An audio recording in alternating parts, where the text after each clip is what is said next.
Hello everyone, welcome back to the Economic Eye. In this video, we'll clearly understand microeconomics and more importantly, why microeconomics alone is not sufficient to explain major economic problems. This video will help you understand the limitations of microeconomics and it will prepare the base for the next topic, macroeconomics. Let us begin step by step. Let us first understand what is microeconomics. Microeconomics is a branch of economics that studies the behavior of individual units in the economy. The word micro means small.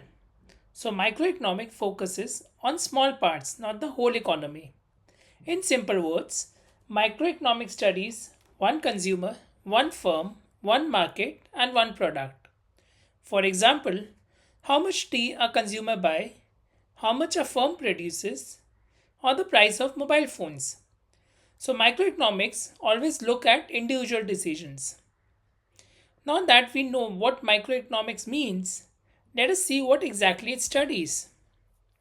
So, microeconomics mainly focuses on individual economic activities, such as demand and supply of a single good, output of one firm, income and spending of one household, profit of one producer.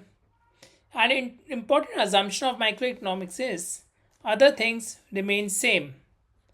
This means microeconomics assumes that the economy as a whole is stable. No major changes are happening in the country.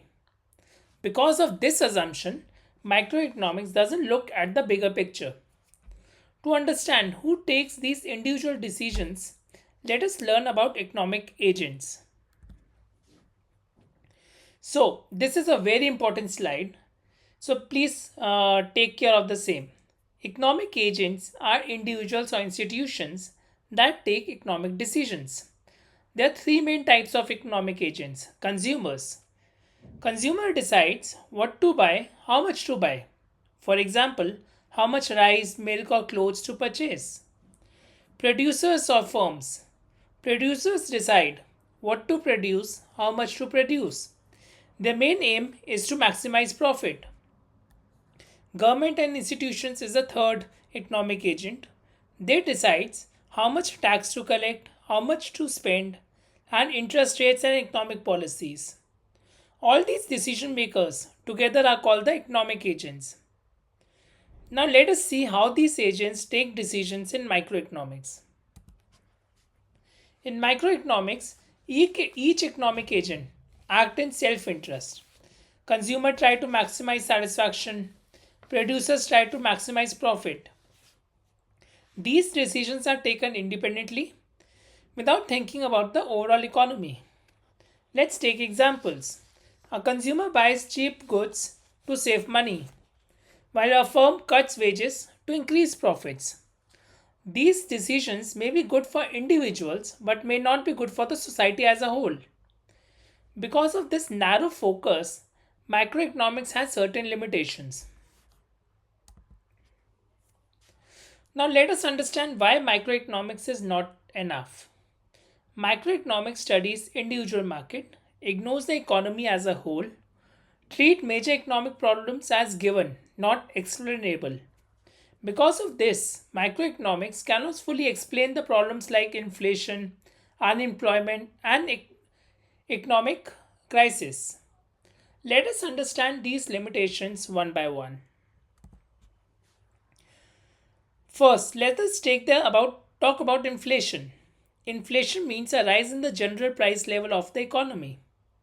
Microeconomics studies the price of one good at a time. It can explain why onion prices rise, but it cannot explain why price of almost all goods rise together. Inflation is an economic wide problem, not a single market issue. That is why inflation is studied in macroeconomics and not in microeconomics. Now let's take another example, another issue of unemployment. Microeconomics assume people who want job will be able to find the jobs. But in reality, millions remain unemployed.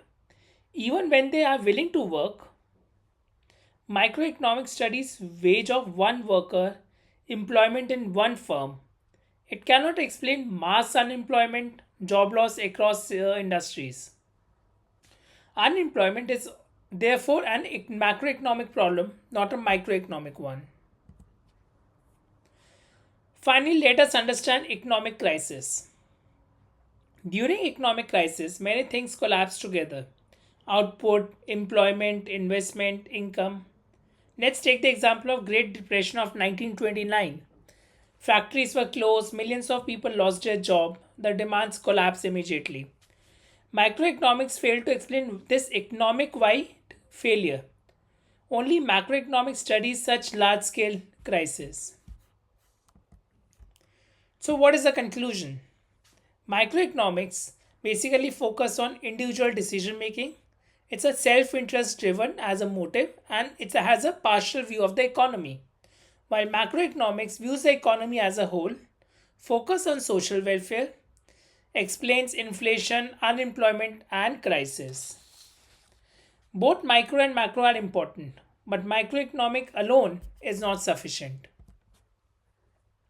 Let us quickly revise. Microeconomics studies individuals. It ignores economic wide issues and it cannot explain inflation, unemployment, and crisis. That is why we need macroeconomics. In the next video, we will study aggregate variables and representative goods, including aggregate output, price level, employment, why economics use simplification, inflation and depression at aggregate levels.